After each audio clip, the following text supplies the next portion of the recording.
gabi po, Luzon, Visayas at Mindanao. Sinalakay ng mga otoridad ang pinagkukutaan umano ng isang notorious na gun-for-hire group sa Malabon na sangkot din umano sa robbery holdup. Dalawa ang naaresto sa operasyon pero dalawa pa sa mga target ang nakatakas. Sa paghahanap sa mga target, pati mga bahay sa lugar na nakakandado at walang tao, ay pinasok ng mga pulis. Nakatutok si Jay Sabalde. Pakay ng pinaghalong pwersa ng CIDG SWAT at Regional Public Safety Battalion na ipatupad ang 3 arrest warrant na inilabas ng Malabon RTC Branch 72 para sa 3 kaso ng murder laban sa grupo ng umunoy gun for hire at robbery hold-up na umunoy narito sa sitio sa East Barangay Catmon, Malabon.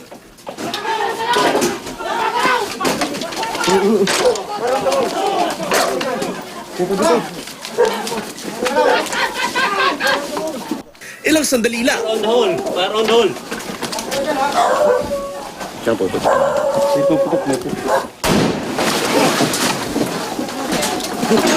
Agad pinalibutan ang target area.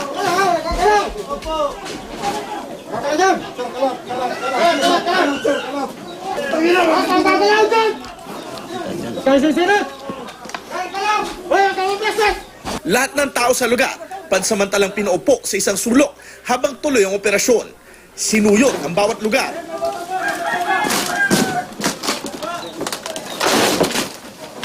Hoy, huwag kang gagalaw dyan! Kahit ang mga bahay na nakakandado at walang tao, kasama sa mga pinasok ng mga pulis. Kuya, sandali lang, natatakot yung mga bata eh. Saan yung buksan? Yan, sandali lang! May mga tropa ring nakasuporta sa mga bubungan sakaling doon tumakas ang hinahanap. Kuya, nasa taas lang kami. Isa sa 3 subject ng warrant ang arestado, si Zosimo Borromeo Hakla III. Ilang mga bala at baril, bala ng shotgun, sumpak, at balisong ang nakumpiska. Kuya, ikaw daw ang ikaw daw ang target dito na suspect. Totoo ba?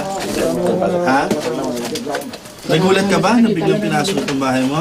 Opo, sir. Opo. Bakit ka nagulat? Hindi ko po alam. Hindi mo alam. Huli rin ang miyembro ng grupo na umunoy nagsisilbing lookout. Hindi po, sir. Hindi po ako, sir. Wala pong katotohanan yun, sir. Dinala ang 2 inaresto sa CIDG, pero ang 2 pang hinahanap ang magkapatid na Roberto at Renante Egioma sa Jaro Madulas. Remain for lookout of 2 male malefactors. May mga previous sa operations na sa kanila na palaging nakakatakas. Sila ay armed and dangerous nga na gaya. Jay Sabale, nakatutok 24 oras.